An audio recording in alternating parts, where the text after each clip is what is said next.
ونصلی ونسلم علی رسول الکریم، اما بعد۔ سیرت پاک کا موضوع 42واں ایپیسوڈ ہے ہمارا۔ تو گزشتہ اس پہ ذکر ہوا کہ بنو قینقاع کے یہودی کس طرح نکالے گئے مدینے سے۔ اس کے بعد جو ہے اصل جو کہانی ہے نبی علیہ السلام کی، وہ تو ہے مکے والوں کے ساتھ، کہ آپ کی پیدائش بھی وہاں کی اور پھر جنگ بھی کر رہے ہیں۔ اصل آپ کی جگہ تبلیغ کی بھی مکۃ المکرمہ، اور اصل آپ کے دشمن بھی وہاں تھے۔ تو ابو جہل کے بعد جو ہے ابو سفیان ان کا سردار تھا۔ تو ابو سفیان نے پہلے ذکر ہوا کہ خانہ کعبہ میں قسم اٹھائی کہ ہم انتقام لیے بغیر چین کے ساتھ نہیں بیٹھیں گے۔ تو وہ کچھ افراد لے کر آیا اور مدینے میں آ کے کچھ نقصان، سمجھ لیں کہ نقصان کرنے کی نیت سے یا دھمکانے کی نیت سے، اس غزوہ کو غزوہ سویق کہا جاتا ہے۔ تو اس پر جو ہے انہوں نے ایگریشن جو تھا آن دا پارٹ آف ابو سفیان، ان کا یعنی لوگ تھے۔ تو یہ سب سے پہلے جب آیا، ابھی بنو قینقاع کو نکالا گیا ہے، تو اس نے آ کے دروازہ کھٹکھٹایا بنو نذیر، جو یہودی تھے بنو نذیر کے۔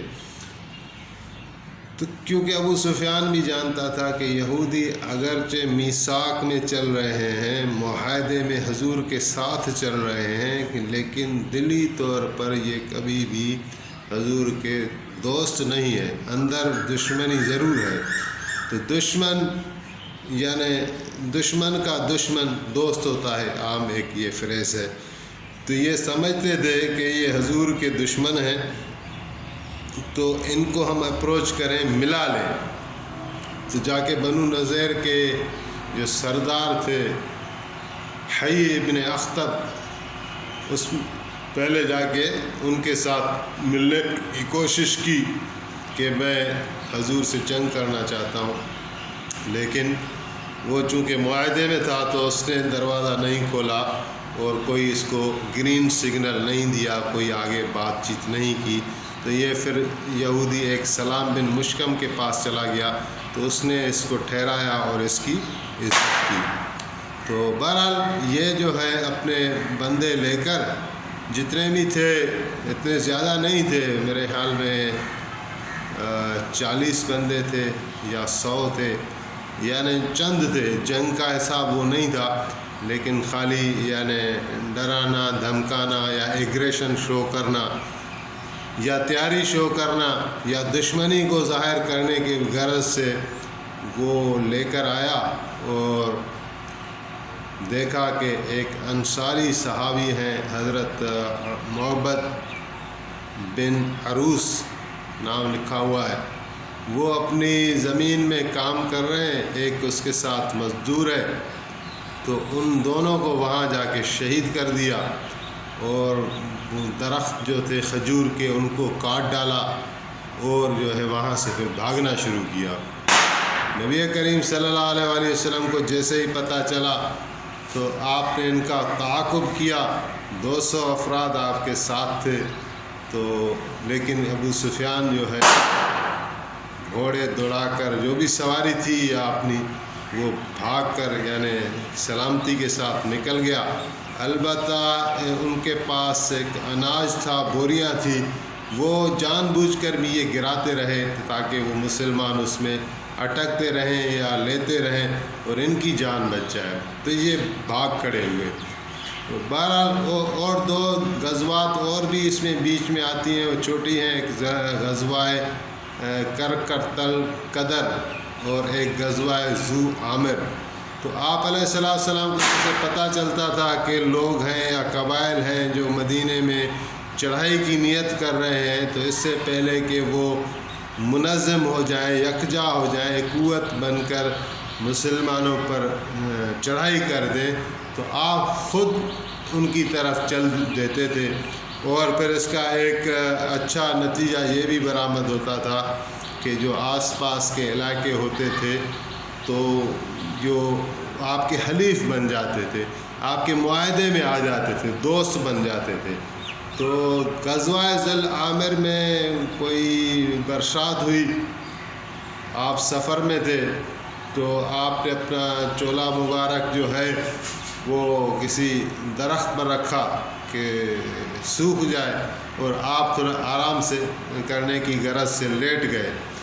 تو وہاں کا ایک گورس نام آدمی تھا، قبیلے کا سردار تھا، وہ چھپ چھپ کر جو ہے کسی طرح نبی علیہ السلام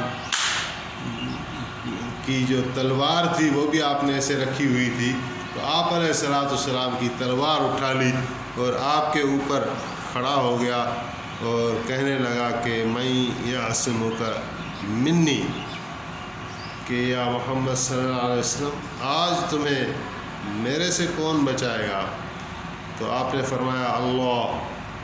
تو اس پر جو ہے وہ گورس کانپ اٹھا اور اس کو اتنی گھبراہٹ ہوئی کہ وہ تلوار اس کے ہاتھ سے گر گئی، اور وہ حضور علیہ السلام نے تلوار اٹھائی اور آپ نے اسی سے وہی سوال کیا کہ میں یعصمک منی، تو میرے سے آج تمہیں کون بچانے والا ہے؟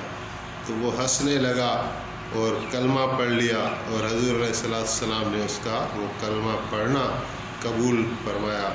جب وہ قبیلے میں گیا تو لوگوں نے پوچھا کیا ہوا، تمہیں تو کافی اچھا موقع مل گیا تھا؟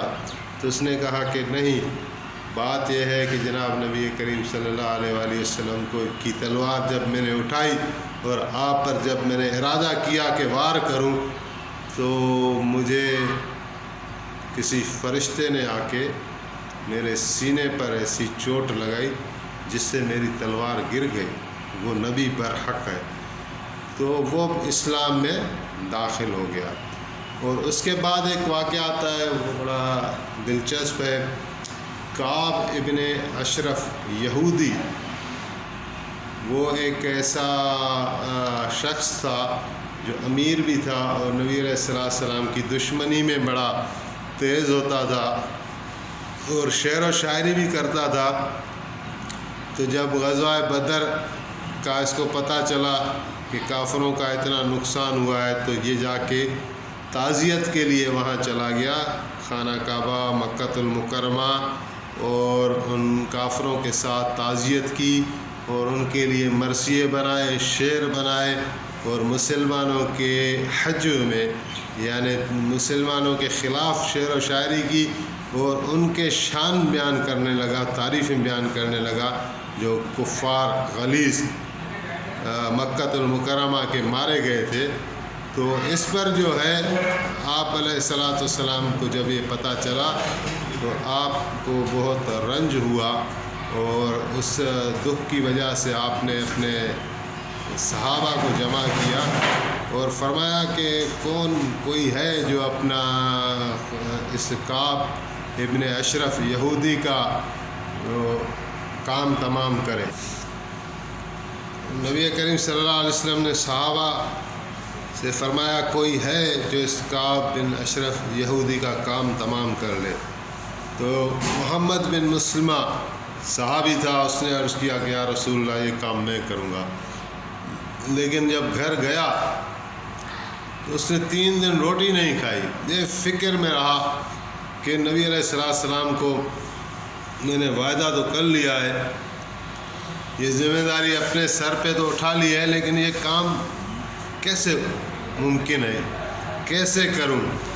پھر حضور علیہ السلام کی خدمت میں آیا اور کہا یا رسول اللہ وہ جو کام میں نے اپنے ذمہ لیا ہے اس پہ مجھے کچھ آپ کی اجازت اور مدد کی ضرورت ہے۔ آپ کی اجازت یہ ہے کہ اگر مجھے اسلام، پیغمبر اسلام اور صحابہ کرام کے شان میں کچھ گستاخی کرنا پڑے، جھوٹ ووٹ بولنا پڑے، تو مجھے اس کی اجازت دے دیں کہ میں اس کو پھنسانا چاہتا ہوں، اور مجھے کچھ اور ساتھی بھی اس کام کے لیے چاہیے۔ تو آپ نے فرمایا ٹھیک ہے، تمہیں اجازت ہے، اور ساتھی بھی تمہیں دیے جاتے ہیں۔ جو بھی تم کام کرو، تو پھر فرمایا کہ حضرت سعد بن معاذ سے مشورہ کرو۔ حضرت سعد بن معاذ ان کا سردار تھا بنی اوس قبیلے کا، تو جا کے حضرت سعد سے بھی پھر کنسلٹیشن کی محمد بن مسلمہ میں کہ حضور نے آپ کے لیے فرمایا۔ تو حضرت سعد کہنے لگا کہ کعب بن اشرف یہودی کو جاؤ قتل کرو کسی بھی ہیلے بہانے، لیکن میری ایک ہدایت ہے، اس کو ضرور فالو کرنا، اور وہ یہ ہے کہ اس کو جو ہے نا وہ اس کے قلعے میں نہیں مارنا، اس کو کسی طرح باہر نکال کر قتل کرنا، اس کے قلعے میں اس کو نہیں مارنا۔ تو حضرت سعد بن معاذ سردار تھے، اور ان کی دور اندیشی تھی کہ ان کا منتہا نظر یہ تھا کہ یہ جو جوان جا رہے ہیں 4-5 لوگ، تو ایسے نہ ہو کہ یعنی اس کو تو قتل کر دیں اور بعد میں یہ بھی قتل ہو جائیں، پھنس جائیں۔ تو وہ چاہتے تھے کہ کعب بن اشرف یہودی بھی جہنم میں پہنچ جائے، اور یہ ساتھی جو اس جرأت اور دلیری کے ساتھ جا رہے ہیں یہ بھی صحیح سلامت واپس آ جائیں۔ تو اس بنیاد پر یہ مشورہ دیا۔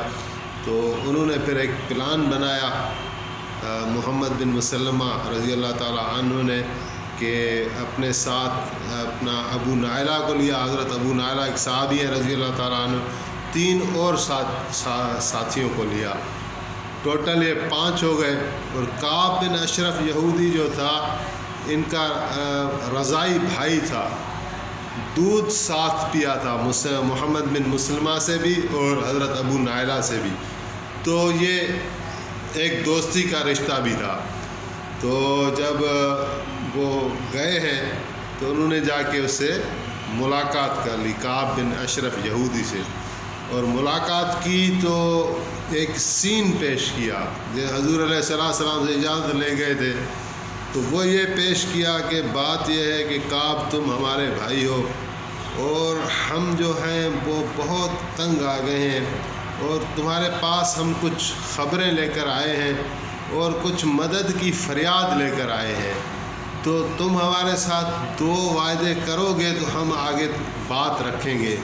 ایک وعدہ تم یہ کرو کہ ہماری بات تم کسی کو نہیں بتاؤ گے، اور دوسرا یہ کہ ہمیں کچھ اناج چاہیے بطور قرض، تو وہ ہمیں مہیا کرو۔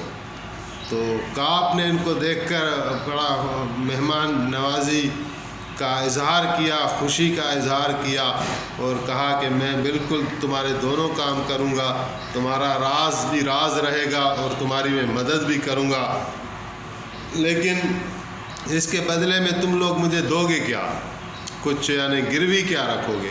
تو انہوں نے کہا کہ ہمارے پاس ہتھیار ہی ہیں، اسلحہ ہے، وہ گروی رکھیں گے اور اناج آپ سے لے لیں گے، اور جب وقت پورا ہوا تو اناج واپس کر دیں گے، کیونکہ محمد علیہ السلام جو ہے وہ پوری اس عالم کو اپنے تلوار کے نیچے لانا چاہتے ہیں، اور پھر مدینہ کے حالات اتنے کشیدہ ہو گئے ہیں کہ ہم بھوکے مر رہے ہیں، اور بات یہ ہے کہ ابھی ہم کھلم کھلا ان کی مخالفت بھی نہیں کر سکتے، بلکہ اگر ہماری یہ بات ان کو پتہ چل گئی تو ہمیں تو وہ قتل کرا دیں گے، تو تم یہ ہماری سیکریسی بھی رکھو اور ہماری مدد بھی کرو۔ تو اس پر کعب بڑا خوش ہوا اور ان سے وعدہ کیا، اور ایک دوسری ڈیٹ طے ہوئی کہ فلانی تاریخ کو ہم آئیں گے اور ہتھیار لے کر آئیں گے اور آپ ہمیں اناج دے دینا۔ تو اس طرح کرتے کرتے وہ رات آ گئی، وہ 14ویں کی رات،